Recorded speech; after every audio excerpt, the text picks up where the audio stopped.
தோழமை சொந்தங்களுக்கு பணிவான வணக்கங்கள். அன்புடன் கேவிஎஸ். ஒரு முக்கியமான பிரச்சனையாக ரெஸ்டோரேஷன் ஆஃப் கம்யூட்டட் போர்ஷன் என்பதை 15 ஆண்டுகள் இருப்பதை 12 ஆண்டுகளாக குறைத்திட வேண்டும் என்கின்ற கோரிக்கை 11/3/2025 அன்று நடைபெற்ற ஸ்கோவா மீட்டிங்கிலே 34வது ஸ்கோவா மீட்டிங்கிலே, ஸ்கோவா என்பது ஓய்வூதியர்களுடைய பிரச்சனைகளை பேசி தீர்வு காண்பதற்கான ஒரு அமைப்பு என்பதை நாம் அனைவரும் அறிவோம். அமைச்சருடைய தலைமையிலே நடைபெற்ற அந்த கூட்டத்தில் விவாதிக்கப்பட்டது. அந்த கூட்டத்தில் பேசுகின்ற பொழுது 5வது ஊதிய குழுவினுடைய பரிந்துரையினுடைய அடிப்படையிலும், மேலும் பல்வேறு மாநிலங்களிலே தற்பொழுது அளித்திருக்கக்கூடிய பரிந்துரைகளின் காரணமாகவும் இந்த 15 ஆண்டுகள் வரை கம்யூட்டேஷனுடைய ரெக்கவரி என்பதை 12 ஆண்டுகளாக குறைத்திட வேண்டும் என்பதை பற்றி விவாதங்கள் முன்வைக்கப்பட்டன.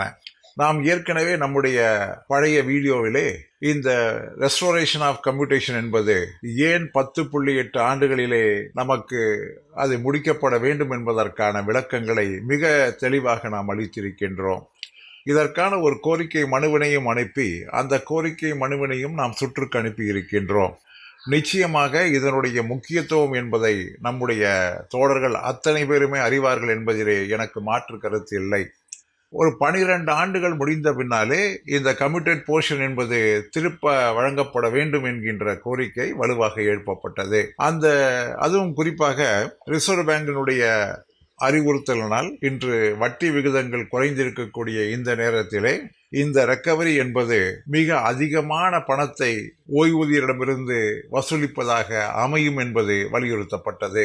அந்த கூட்டத்திலே டிபார்ட்மெண்ட் ஆஃப் எக்ஸ்பெண்டிச்சர் செலவினத்துறையினுடைய செயலாளர் பேசுகின்ற பொழுது இதனை 8வது ஊதிய குழுவினுடைய டேர்ம்ஸ் ஆஃப் ரெஃபரன்ஸிற்கு பரிந்துரை செய்ய போவதாக கூறியிருக்கின்றார்.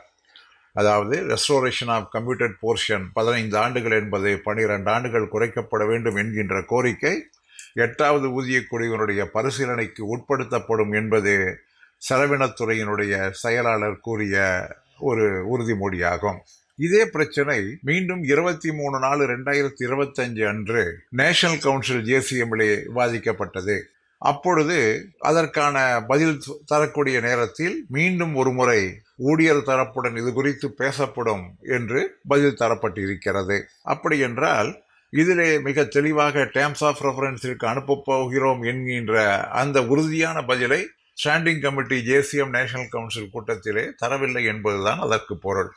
ஆக எப்படி இருந்தாலும் இந்த பிரச்சனையானது JCM ஸ்டாண்டிங் கமிட்டி கூட்டத்தின் மூலமாக தீர்த்து வைப்பார்கள் என்கின்ற நம்பிக்கை அறவே இல்லை என்பதுதான் யதார்த்தம். ஆனால் அதே நேரத்திலே ஊதிய குழுவினுடைய பரிந்துரைக்காக இந்த பிரச்சனையானது பரிசீலனைக்கு உட்படுத்தப்படும் என்பதிலே நாம் சந்தேகம் கொள்ள தேவையில்லை.